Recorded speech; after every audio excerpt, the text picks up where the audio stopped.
Hi everyone, welcome to this Out of Focus session on recording and rehearsal spaces. My name's Liz, I'll be moderating this panel. Feel free to write any comments in the Zoom chat, say hello, or it's also streaming on YouTube. And we'll probably we'll try to post any links that we talk about in there and maybe on the Facebook event afterwards. So I just wanted to introduce our speakers. Stefan, do you want to start? Hi, I'm Steph Owens. I'm a senior lecturer in creative media in Glyndŵr University. That's my sort of professional role. And then I'm also a drummer and I play in a band called Sisu. There we go. That's it. Those are my two hats. Hey, Bernie.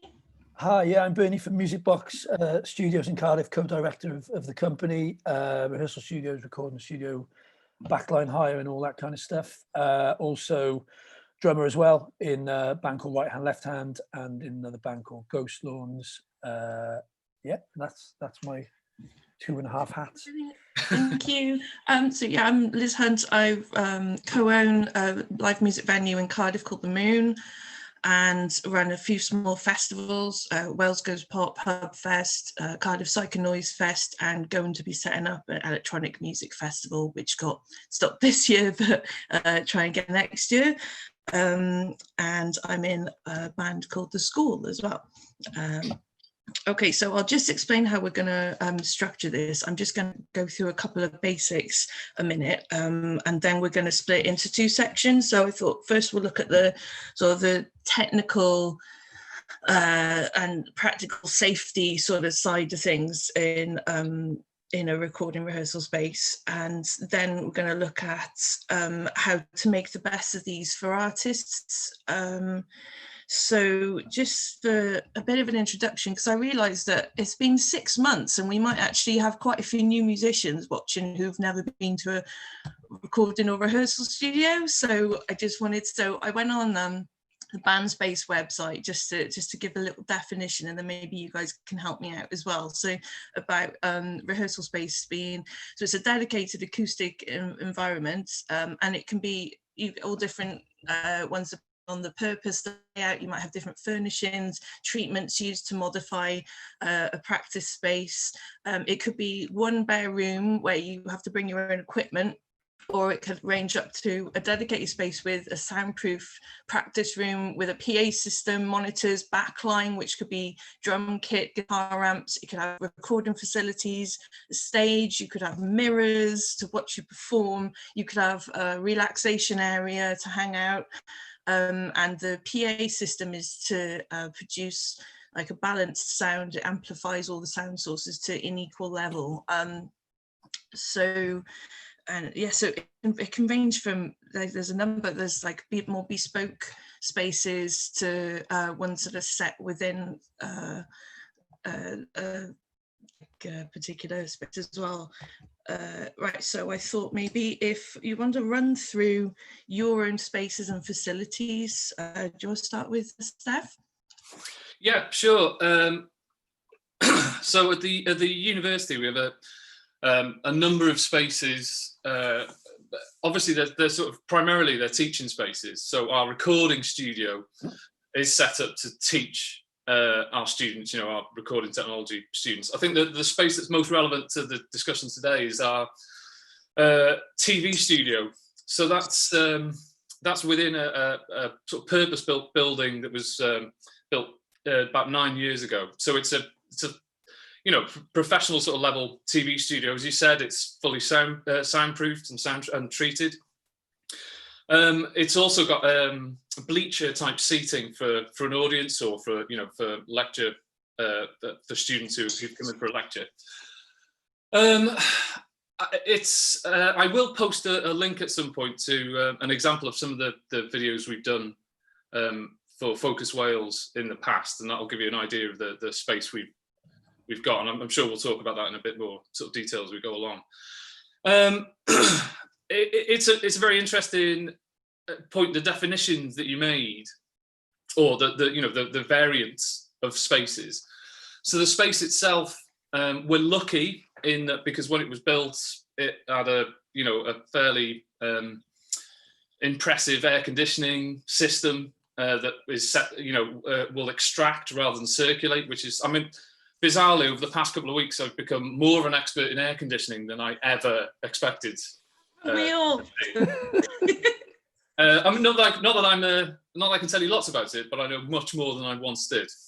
And so it's a bespoke space, but the rest of the building, where normally artists would come in and hang out and make themselves a cup of tea and a cup of coffee, all of a sudden we've had to really think about how that's going to be used, and how to stay safe. I'm sure Bernie, it's probably worth Bernie you explaining your space and those kind of things, because you've got social areas as well, haven't you? We have, yeah, and in our space, we've been going over 24 years now. We've had survived two major moves in that time. A banking crash, which happened to happen at the same time as we were doing one of those moves, and we've survived 5 prime ministers, almost a 6th earlier this year. But yeah, 5 prime ministers. So yeah, our spaces have changed. The 3 places we've had have been very different. The one we're in now, we've built it bespoke. So we've done it how we wanted to do it, having learnt lessons over the years.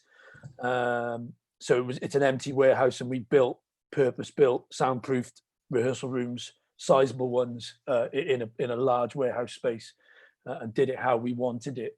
So you're right about those definitions, in as much as everyone's rehearsal studios will be different, because they might have had to have adapted an existing building that doesn't really maybe suit having a rehearsal studios in there, but that's what's available. And so, yeah, ours is a big warehouse, 5 large rehearsal rooms and one that's even larger. Recording side, backline hire side, that's fairly sizable now, storage. So we're quite lucky in that sense. But yeah, we've had to adapt very seriously over this period of time in terms of practices to kind of, make it safe, stick as closely to the guidelines as we can get with the space that we've got. And I think because we've got quite a sizable space, that's social distancing, for example, being the first and most challenging one in any rehearsal studio. We've managed to do that but only by chance, because we built, when we moved last, almost 14 years ago, we built sizable rooms, and it's worked out okay. But not every studio. I'll come on later to my experience with other studios, but not every studio is in as fortunate a position as we go through this at the moment, for sure. Yeah, definitely. So, and what do you do altogether? So, how many rooms has Music Box got? We've got 6. Yeah.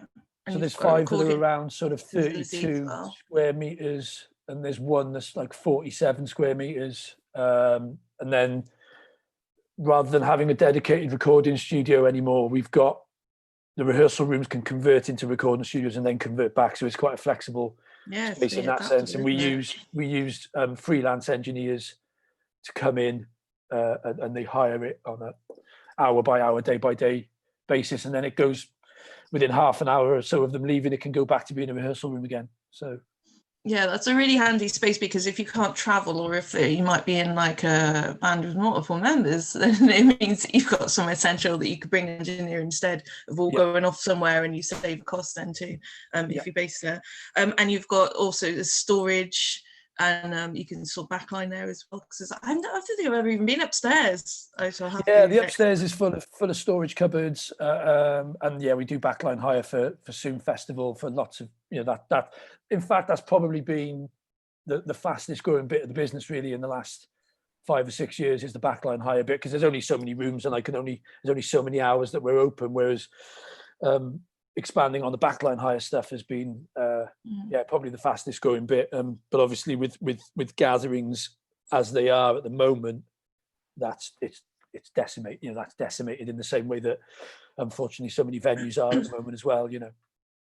So if you are playing somewhere and you need equipment or anything like that, then ask your local recording studio, because if they don't have anything available, they'll know someone who does, and they can, because I'm regularly phoning last minute going, have you got this? I can have this. Someone's turned up without this.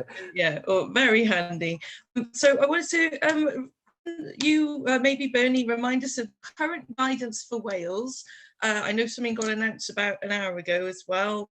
So maybe in your local areas as well. So what's the guidance for recording and rehearsal spaces? What it covers, and is there any other guidance people can look at to reassure themselves as well if they're thinking about going in?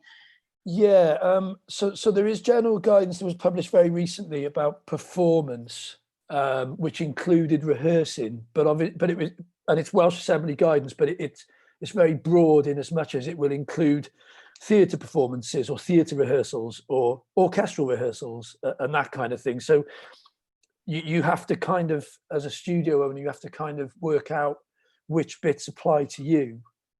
So there's nothing set in stone specifically for rehearsal and recording studios that is fully signed off as such. There have been meetings with the Association of Independent Music, amongst other things, which have had they have a seat at the table when it comes to DCMS and stuff like that, and with the culture ministers and stuff in Westminster. And they've sort of seen guidance that's been put together and have said, okay, yeah, that seems reasonable, but haven't rubber stamped it to make it official at all. So the other challenge is being what we've already touched upon, is if you've got a bespoke space that you've built from scratch, you might be able to work around, satisfy most of the requirements. But if you've adapted an old office space and the corridors are narrow and it's little rooms, and and so that's part of the challenge of finding a sort of set of guidelines that applies to everybody. The Music Producers Guild put some guidance out fairly early on about recording, but that was very specific to recording, and it was about numbers of people who can be in the control room at any one time, trying to record in such a way where the band aren't all there at the same time, so everyone would kind of record their bit individually. And I don't know if Steph, you're having to do that within your environment, whether that kind of probably more applies to you than it does to us. But well, it's interesting what you said. Essentially, that guidance that you're talking about, and it's not meant as a criticism, but it is, as you say, it's quite general, and you kind of got to extract what bits you think apply to the circumstance you're in. We're in the position where we're dealing with performance. Or performers, in that we're recording what is a live performance, or that's what we're trying to do, but we're also have one foot in the recording or producers part, because we have people who are dealing with all the audio, people who direct. If you can imagine our TV studio, above it and slightly separated is the gallery, which is essentially the control room, which ordinarily would have 4 or 5 people in. We could fit now 2 people in. We've got the mixing room that's next door to that, where you'd have maybe 2 or 3 people in it. We can have 1 person in there now. And it's all, as you say, it's tailoring that advice and then coming up with something that's workable and practicable and obviously as safe as it possibly can be in the space that you've got. And as you say, Bernie, I mean, we have a bespoke space, and yet we still have to come up with with not workarounds. I don't mean it to sound casual, but you have to really think about how to do it and how to make it safe. And we've got this bespoke space, but it's still within a building that no one thought about a global pandemic when they bought it, and when they built it, and why would they? But it also sits in a university campus, so we also have to be mindful of the general risk assessment and health and safety guidance that's there for the students that might be on campus, the rest of the staff that might be on campus, and then obviously any visitors as well. So it can get quite layered, I think, is probably the best way of describing it. But I mean, there is some guidance. I think Andy's put in the chat. Andy from Focus has put the sort of Welsh Government rehearsing, performing, and performing arts guidance. So that's definitely a great place to start. It's reading through it and finding out what applies to you in your particular situation, I think.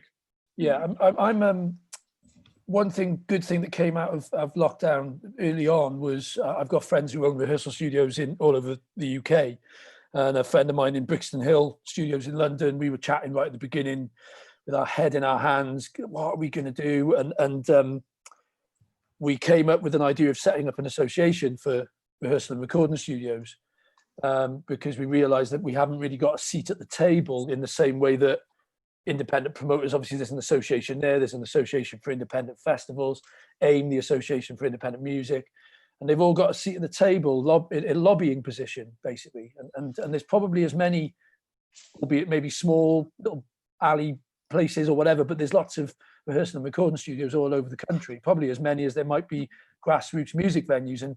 And Music Venues Trust was a real inspiration because of the way they've done stuff has been incredible. And so what we've done is, in a relatively short period of time, is we've set up the Association of Independent Rehearsal and Recording Studios. We've got about 70 or 80 members at the moment over a very short period of time. We think there's probably 300 to 400 that we can get on board, so that we've got strength in numbers. So and what we're trying to do in terms of guidance is one of our next missions is to, because we've only recently ratified the association formally, is to draw up a set of guidance specifically for rehearsal studios and recording studios, setting aside the larger stuff like orchestras and stuff. We're talking very much environments for bands and stuff like that. So that'll take a while, but yeah, that was one good thing to come out of the situation we found ourselves in. It's something we're working on as a very fledgling association. Yeah, so it is sort of finding everything out, isn't it, and then trying to keep up to date. Yeah, as a venue, we're doing exactly the same thing.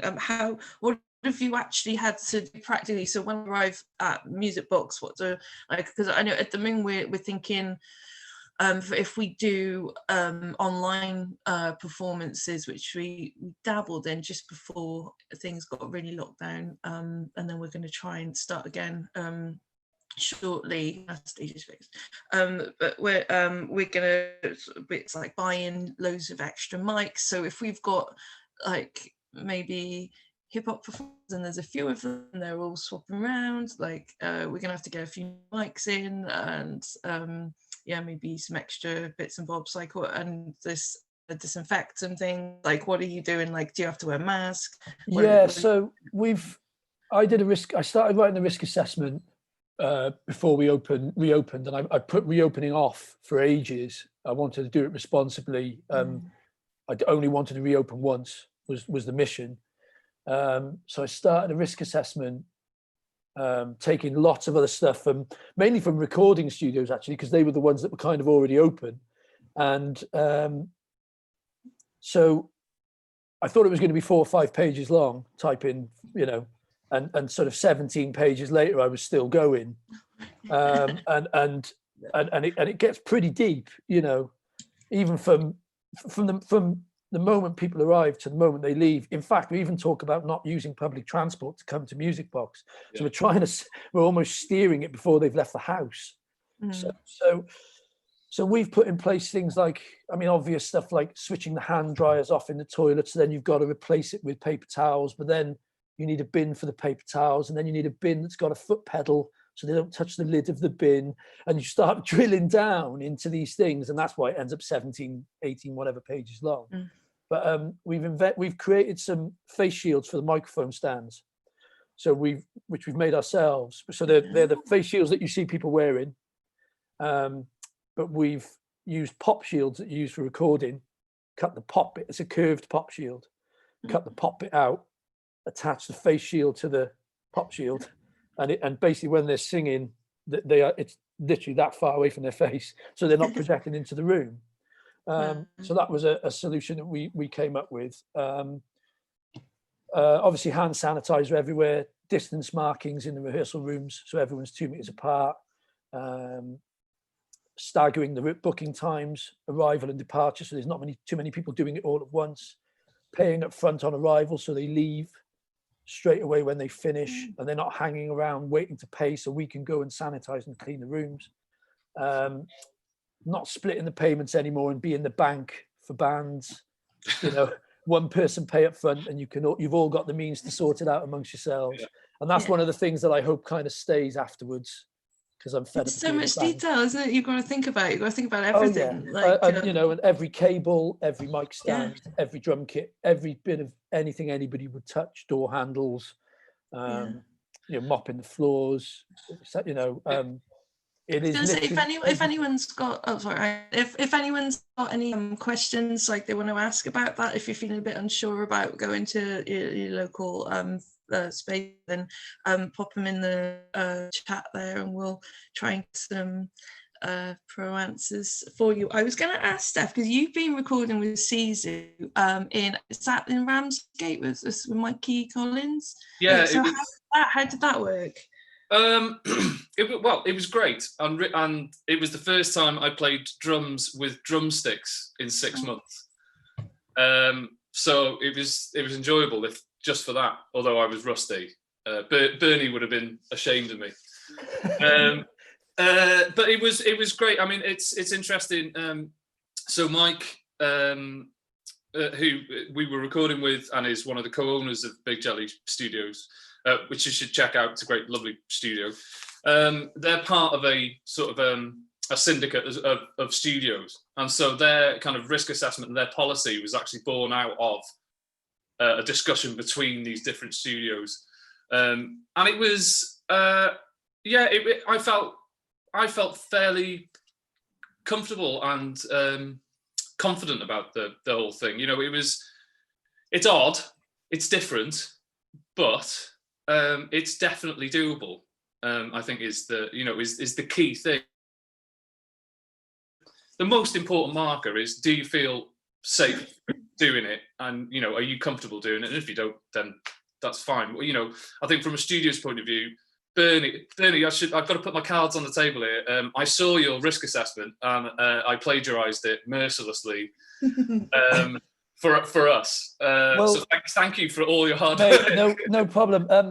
So I put that in that fledgling association I mentioned earlier. I sort of sent it to them, and I think there's at least every member of that has used it for theirs as well. So I'm glad that everyone's put it to use. You know, I'm not precious about it. Everybody can do what they want, but yeah, it just got it.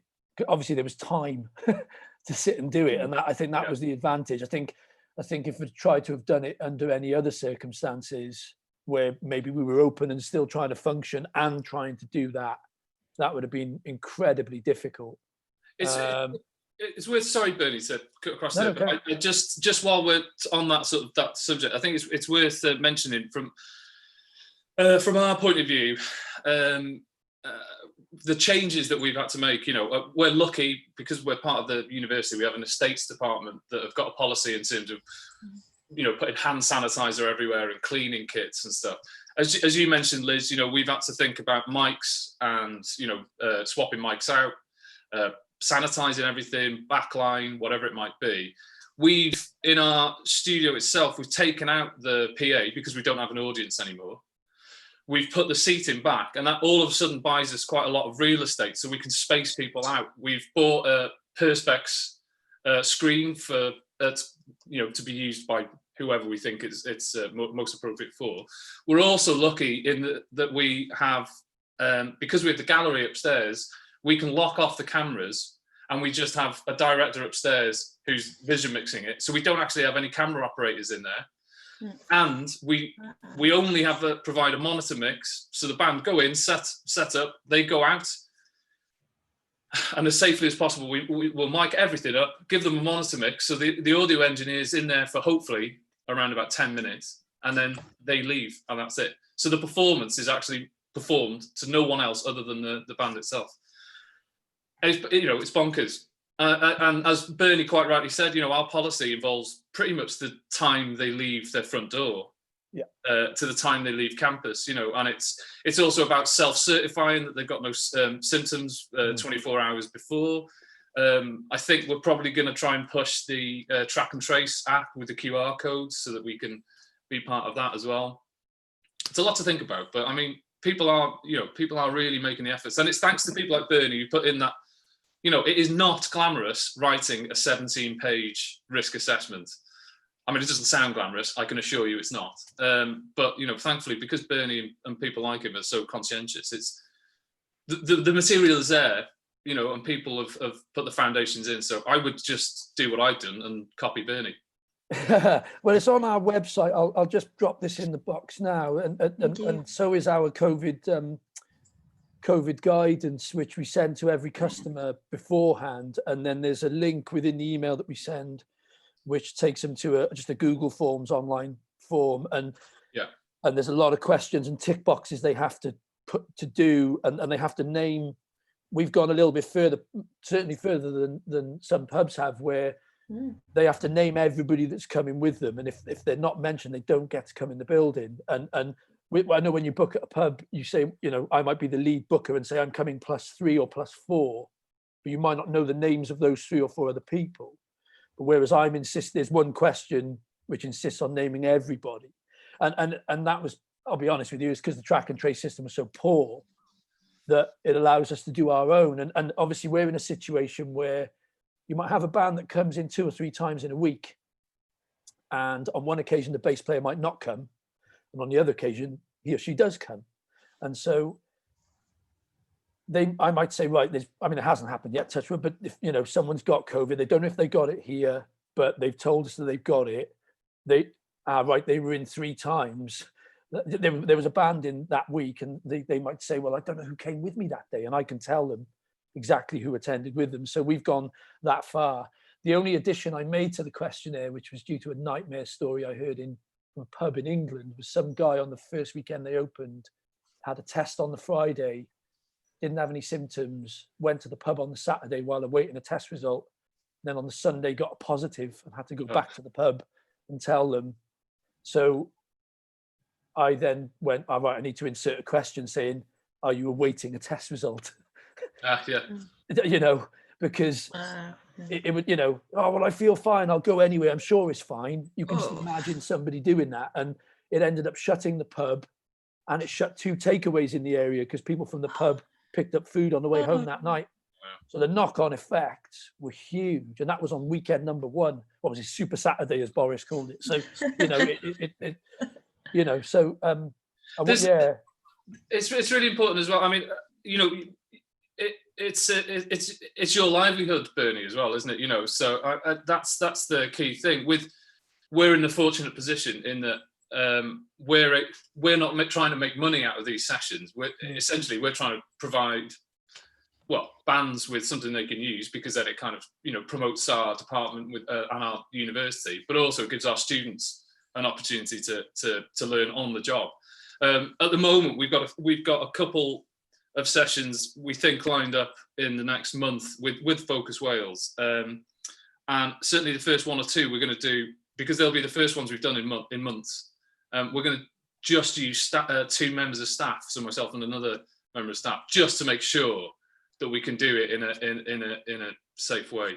But for example, the link I'll put up to the Focus Wales sessions we've done in the past. When Focus Wales is on, we have a band doing a 20-minute set on the hour, every hour for 2 days. 12 hours per day. Now we're doing 1 set per week. And that is simply because we want to make it as safe as we possibly can. Yeah, well, we've noticed the one thing that I didn't bank on really. I mean, I did a questionnaire during the lockdown just to get a feel for customer confidence coming back. And this was before I'd written the risk assessment or anything, so nobody really knew what we were going to put in place. I didn't know what we were going to put in place. And it's kind of worked out how the results came in, but what's been very interesting is, we can sometimes have maybe 50-50 of sort of covers bands and sort of tribute bands, and then original bands, people doing original material. And what's been very telling since reopening is 90+% of the bands coming in are bands that do original music, and there's very few covers and tribute bands, mainly because obviously there's no pub gigs, there's none of that kind of work out there. Whereas if you're writing original material, you can still write even though you're not doing any gigs, and you could even plan to record like you guys did, Steph, and go and do that, you know. So I would encourage anybody, if as long as they feel safe and they're happy with what their local studio has put in place. I think working remotely, because I was going to ask about if there's any more vulnerable musicians, maybe if they might still have the shield, or maybe they're disabled. I know a couple of people where the band members they recorded with a couple of members because some are shielding for various reasons. So is there anything that you guys are doing? And I'm going to read something that Sam sent me from Kings Road as well about that. Anything that you guys have been doing in terms of working remotely, basically, if you can't make it in, is there a way to get around that? So a colleague of mine and I, if I understand you correctly, anyway, I think I do. We've been looking at some of the. I mean, it's. I'm not saying it's a replacement, but it's an idea. You know, some pieces of software. The one we looked at was Jam Kazam. I don't know if you're familiar with it, but it's essentially incredibly low latency software where you can essentially play together via. It's like Zoom but for musicians. So I don't know whatever their engine or algorithm that allows them to do it. Essentially, they've got a metronome that's cloud-based, and you can play and record, and it records the stems, from. So I've played drums from this room with someone playing guitar in Chester and someone playing bass, somewhere else, and it's great and it works. Certainly works in terms of audio. The video you'd have to maybe think about, if you wanted to produce something visually as well as audio.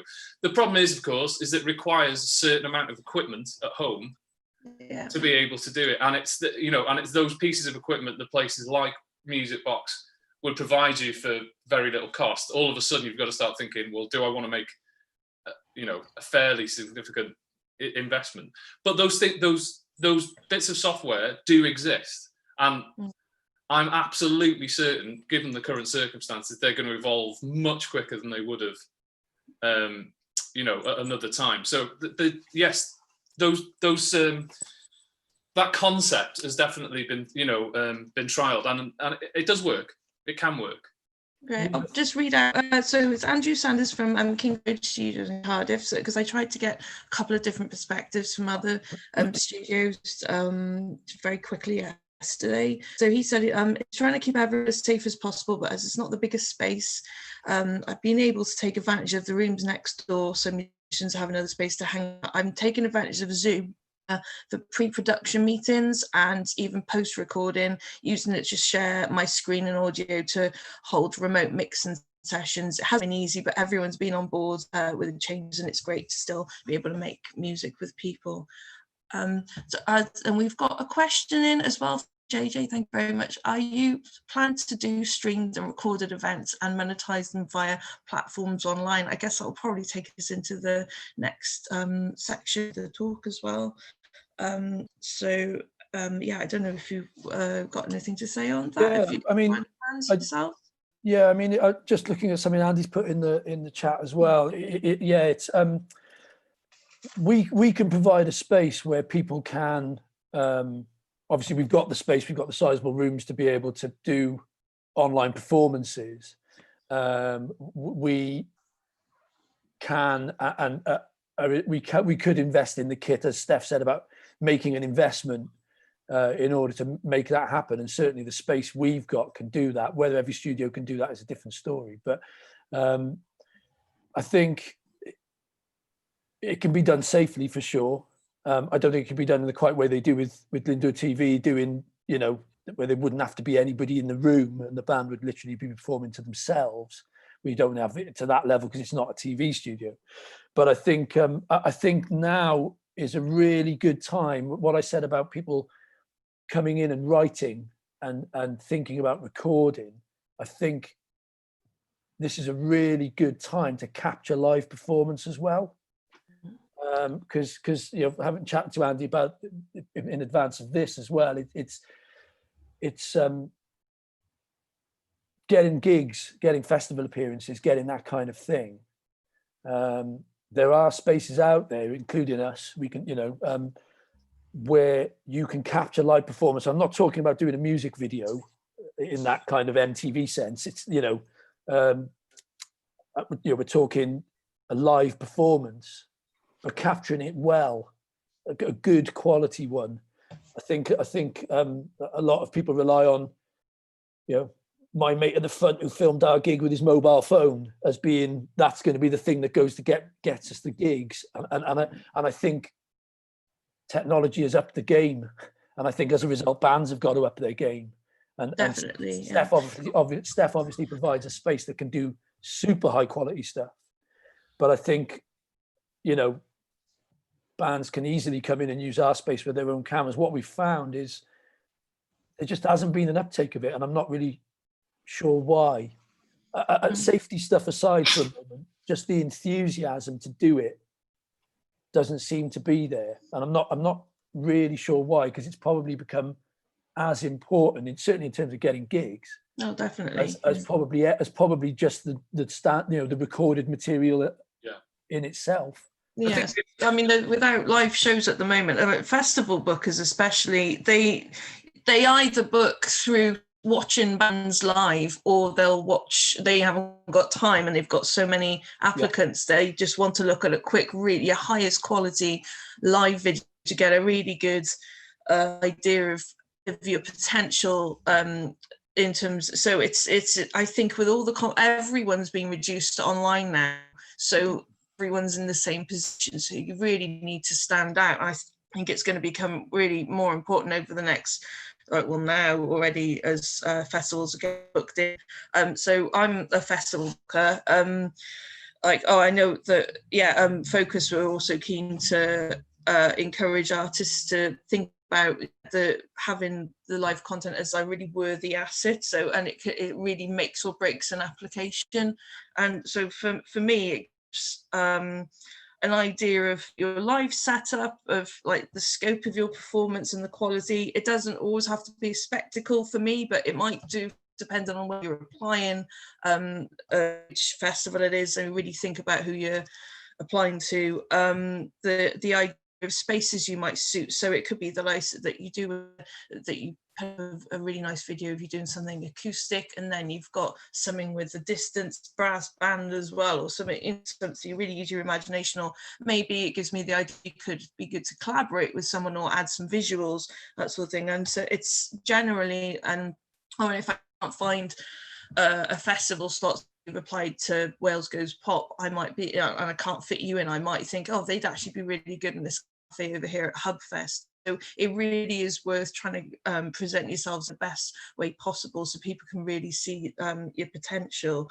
So it is really going to be getting competitive with everyone doing predominantly live videos, and you really do need to stand out. So yeah, I wanted to ask Steph about Glinda, what in the current situation, what you've been doing there, what people should take advantage of.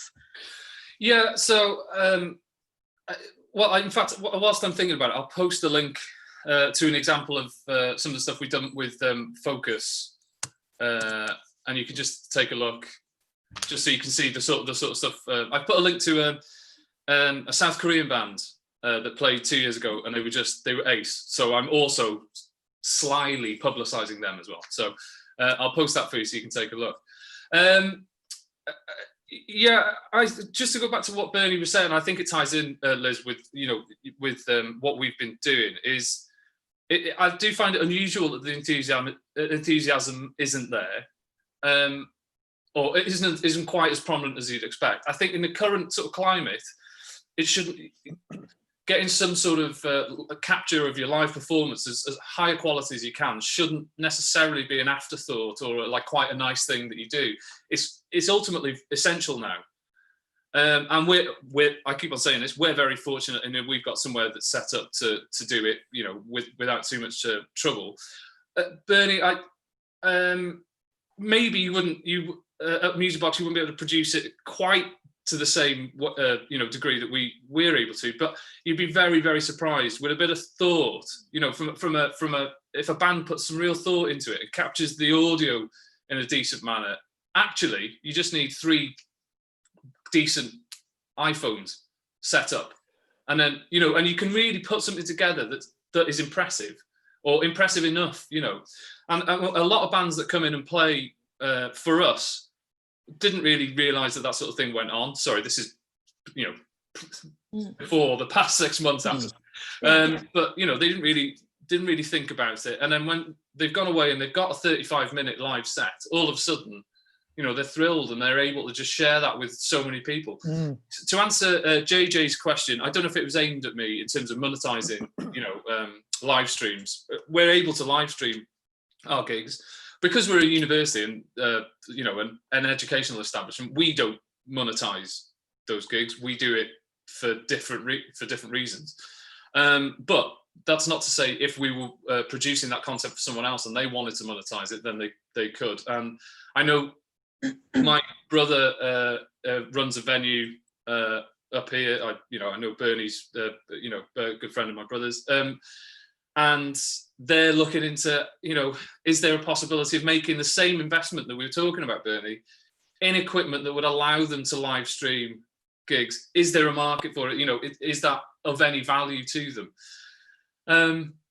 But I don't want to shamelessly promote Glendale TV, but we are aiming to keep doing these sessions in a safe environment for as many bands as we can, mainly through Focus Wales, because we've got a really good partnership with the guys at Focus, but independently as well. So yes, we're able to do it, and we're able to do it, relatively pain-free. So if there are people listening and they're thinking, actually, that's something that we'd be interested in, and they want to drive all the way up to Wrexham, then maybe they should give me a shout and we could have a chat. But it's something that we're interested in. It's something we're very proud of as well, because I'm a musician and that's what I've always been, and now we're in a position where we can help other people in a very unusual environment. Well, I mean, everyone's got to prepare positively for a return to live performance. I think that's something everybody should be doing. It's a difficult time, but I think everybody should be preparing and being ready for that. And your audio recordings have to be, they will outlive you now. It'll be on the internet forever. But it seems to be more and more the case, like you said, Liz, and Andy's mentioned, is in order to get these appearances, particularly at festivals, that people don't, promoters haven't got time to go to every gig to see a band and book them. They even need to know the practicality of the band that they're dealing with. Blimey, they're like the Polyphonic Spree have turned up. Jesus Christ, I've stuck them in a venue that will fit 2 people, on a stage, So there's that kind of planning that needs to go on, and I think bands should have that in mind. So, like you say, the complete packages, that sort of EPK thing, it introduces the band, explains, what they're about. That live performance thing, doesn't have to be an audience there. Where the sound quality is better, it's not distorting with your friend at the front on the mobile phone, and the technology is cheaper now to be able to do that. And I know it's all money based, and we that's a separate conversation about affordability, but I think it's definitely become apparent, and it's certainly something that we are. I mean, with the Cultural Recovery Fund that is currently in application process, there is scope within that for studios and spaces to, put something in to introduce some sustainability into what they do as a business, whilst offering something new that can be utilised whilst we're in the situation that we are, so the bands can hit the ground running once we're allowed to have gatherings again, and suddenly everybody's booking and everybody's going to put on a festival, and they've got to, was it Reading and Leeds are now going to do, it's like twice as many stages or something next year to make up for the shortfall. and I'm, that's a big corporate thing, and I'm not going to sort of get into that. But do you know what I mean? There's loads of bands. Some women. So yeah, like I had a little look at some festivals actually, like on the unsigned guide. So Neil from Focus was talking, and that's actually pre-COVID, that get around 2,000 applications from all over the world. So just to give an idea of like who you're competing against. So standing out in the large numbers can be really difficult, and you've got to look in the shortest time possible, because they don't have time. Don't pester them. So you really need, like, just to be able to sum it up quickly, something good quality and to get you ahead of the pack. And also I looked at Liverpool Sound City. They would say that it's really important for bands to show that they're being sort of innovative and really thinking about what they're doing with their application, hardworking and productive. So that could be one of the ways that it shows that you just like thinking a little bit outside the box. And Lakefest said submit live and studio videos with good acoustics, don't submit poor recordings, and first impressions count. That was their message. Yeah, I totally see that, and I think that it's important that people keep all of that stuff in mind. You can't just, the quality has to be up to a certain standard, and sometimes there's been a danger in the past where when technology has become so readily available, the quality bars dropped. I think that certainly happened with recording when the big mixing desks and tape machines were sort of, became less important, and you could buy a Mac with GarageBand installed on it already, and suddenly everybody thought they were a producer, and they haven't spent the time crafting their art over the years that these producers and engineers have put into it, and were putting sort of their own recordings out, which took 10 times longer than they would have if they'd have just gone into the studio with somebody. And it wasn't as good quality either. And then they're having to go back to those engineers and producers and say, "Oh, can you fix it?" Because we didn't know what, and so that was certainly something that happened then as that sort of developed. But with the filming side, I mean, I don't know if Steph would be able to sort of better on this, but it seems to me, like you say, you can get a reasonably good standard thing that's above phone level for more than one angle and put it together of your best performance. And that would be good enough. Almost in the reverse of what I said about the recording side, really, I guess. But well, yeah, or sort of meeting somewhere in the middle, perhaps. Yeah. I think the most important thing you've got to, from a band's point of view, is you've got to be good at what you do. You've got to be polished. You've got, not polished. I don't mean it quite in quite that sense, but you've got to be well drilled, and it's the performance that counts. You could get someone who lights a room beautifully, sets up the best possible looking angles, incredibly arty. You've got someone who's going to produce the audio, to a really high level. If you're rubbish, you're still rubbish. And so, it's making sure that actually, you've got a set that's really good, and it is performance. It's certainly, if you, as things stand, if you were to come and do a session at Glendale, you aren't performing to anyone. So it's almost, from a performance point of view, wrapping your head around that, kind of, you're not performing to anyone live, but actually you're going to hopefully get lots of people looking at that video. So it's thinking about, performing rather than a taped rehearsal. And they're all things to think about. But you could definitely do something that is, very, very usable if you put some planning into it.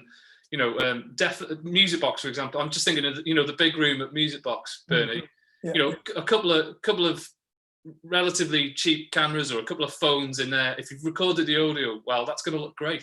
Well, we tried to do it with an old band I was in, Vito, many years back when we first moved into the building we were in now. We tried to sort of do offer a deal where it would be filmed and recorded.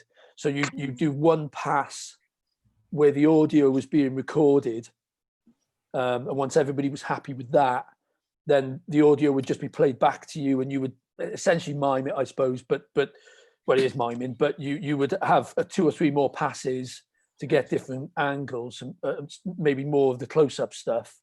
And then the audio would be mixed, the visuals would be edited together to match it. And you would go away with a really high quality audio recording and a very well done visual representation of the performance. And we tried to put this out there as sort of like a day-long deal for a fixed price. And nobody went for it. And this was 10 years ago. So we're not, more than 10 years ago. You were too ahead of the time. See, that's what's happened. Well, I'll definitely do. Well, it's definitely more than 10 years ago because the band stopped in 2010. So yeah, it's going to be 11. Maybe it was just before that second album. So probably maybe 11 or 12 years ago, we did this thing, and we thought about marketing it as, we were the guinea pig band. Let's just try it out, see if anybody would do it. Put it up on YouTube channel, did all that kind of thing, and nobody, and it wasn't expensive, it really wasn't. I really think, Bernie, you should. Who am I to give you advice? But you should really revisit that now, because definitely. I'm absolutely convinced the need for it will jump. And well, promoters obviously need it. There's no question of that. I mean, if Andy's going to need it, the Focus lot are going to need it. Yeah. The guys that do Soon are going to need it. Liz, you're going to need it. You put on so many festivals at the moment. You have bands coming from all over the world. You're in a band that's toured and gone abroad yourselves and had to have submitted something. Having to submit something to somebody else. So you've been on both sides of it. So. Yeah, it's certainly something we're looking at as part of our application. Yeah, we always need to refresh our output too, though. So I'm definitely gonna I want to do that.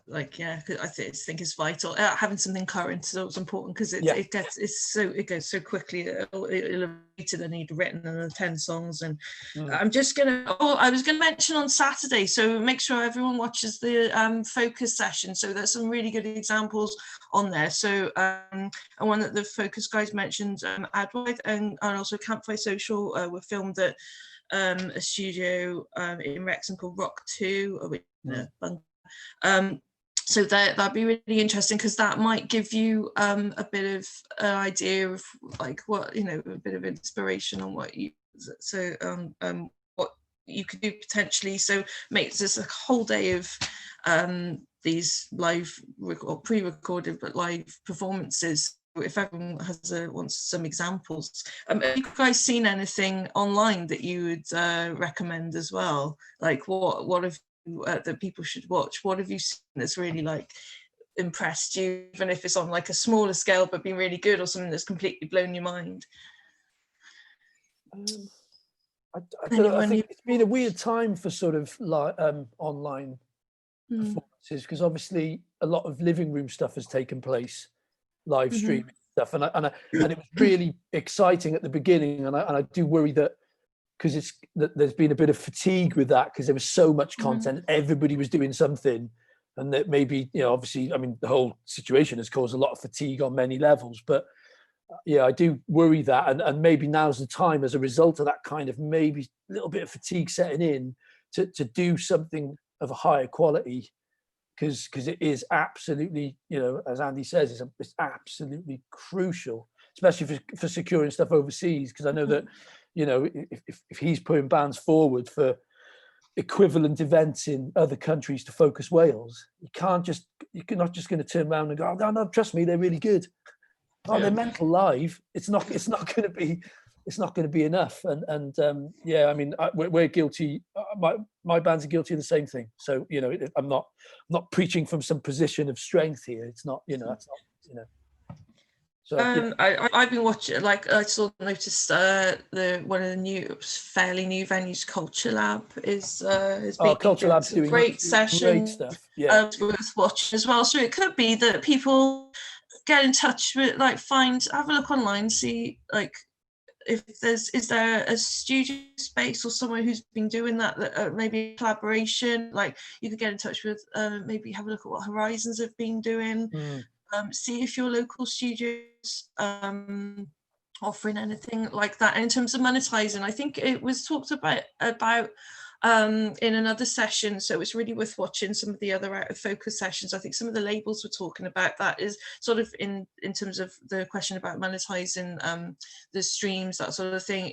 There's basically two sort of ideas, is that you do something for the fans, maybe like I did one of those, and we charged a bit and did it for charity. But so you might want to do that, and for people, make it quite special, really think about the fan base there. But then the other, which you might not want to monetize, is where you will be reaching out to everyone else, gaining new fans, get a new fan base. So that's sort of that was the two. So it kind of felt like that was the two different angles people were. It feels, and especially you've mentioned like all the fatigue about it too. I think people sort of, what am I trying to get out of this? What can I do for my fans? But how can I get loads of new fans as well? I mean, everybody keeps talking about keeping content up, and it'd be too easy to chuck something up that's substandard just to keep the content going. I feel some have been contracted to do it. They're contractually obliged to put up something every day. I'm like, why are you talking about this? But then it's like perfect for their personality too, and it gets them across as a new artist maybe. So it's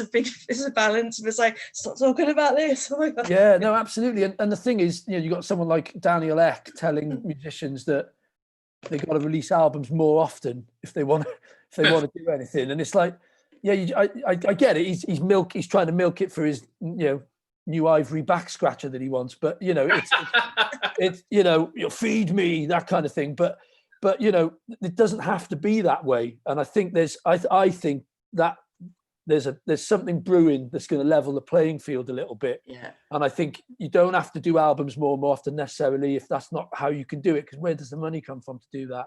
But putting up something and getting yourself in a good position to be put forward for live stuff abroad, or even locally to your local festival organizer, so they can see what you like. Then they can't go around all the gigs. Back in the day, to get signed to a record deal, the A&R person, you'd have to invite them to a gig. And if you apply to a smaller, more local festival, then you could get footage from that, which then you can send us for the year later. So you don't have to just form a band and apply to South by Southwest. Let's absolutely be real. Right. Absolutely right.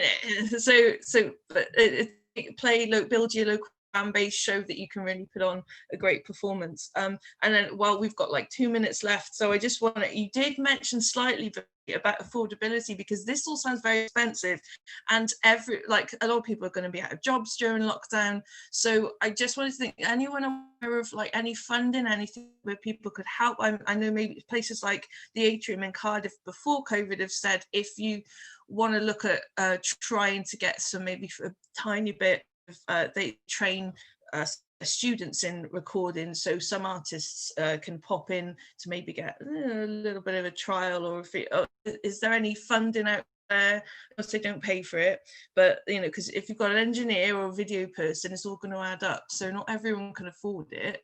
Does it help musicians might have been doing something? And the Cultural Recovery Fund, anything that the Recovery Fund has got stuff in place to do that kind of thing. I mean, certainly if you're a studio, you can add it as part of sustainability, and I think that's what we're going to do. But I don't know. I mean, the best thing I can suggest is go and approach these places, and once we get ours set up, come and do it with us, and it'll be everything's going to be reasonably priced. And Culture Lab, they should be turning people away. There should be so much demand coming from artists to those places, to such an amazing space like that. And maybe they have been. I haven't spoken to the guys in a while, but just to add there, we do it for free. Yeah. So the only thing that we are not rich in is time. So whereas you probably have other places that can maybe churn through more acts because of the restrictions we have, and because of the sort of the safety precautions that we're trying to take, we don't have lots of slots, but we don't charge anyone any money for it. And Focus Wales, who we work with, not exclusively, but at the vast majority of the time, they're great people to go through and to maybe organise those kind of slots with us. But we're up in North Wales, so that doesn't necessarily mean it's that easy for people elsewhere. So something like I'm not putting you under any pressure, Bernie, but if if Mhm. Bernie's got something, a similar kind of setup that down there, then that would be great. More than anything else, I just think it should be seen as a positive thing. Yeah.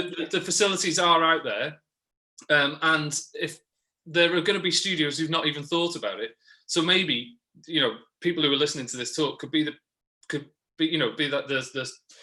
the spark really that kind of ignites that idea with those studios. If you go and approach them and say we want to do it, they might say, right, great, that's something we could try, and we've not thought about it. I think it's got to start somewhere. I think I totally agree, and I think it's important just very quickly just to see it as it's not going to replace anything. No, this isn't like innovating to replace, it's innovating to supplement. Yeah. In order to get back to doing what we do, it has to go back to how it was before. Rehearsing for something and doing a gig, that's thousands of years old. It's already innovated. It's already found its way. Go back to a coliseum, crowded places, people performing, some kind of amphitheater somewhere. It's thousands of years old. So we're not talking about building replacing relationships as well. It could be that you do something with someone initially, and then when they're off, they want a tour manager, they want all the gear. That you do that in a year's time, they come back to you. So exactly. I'm gonna have to wrap that up because we're over time. So this go to the next session, which is about showcase festivals. And try and watch back everything else. Watch all the live sessions tomorrow. Thanks everyone. Thanks Bernie and Steph and Focus Wales, and see you all next October for Focus Wales 2021. Thank you everyone. Say bye everyone. Thank you. Bye. Goodbye. Thanks for having us. Cheers.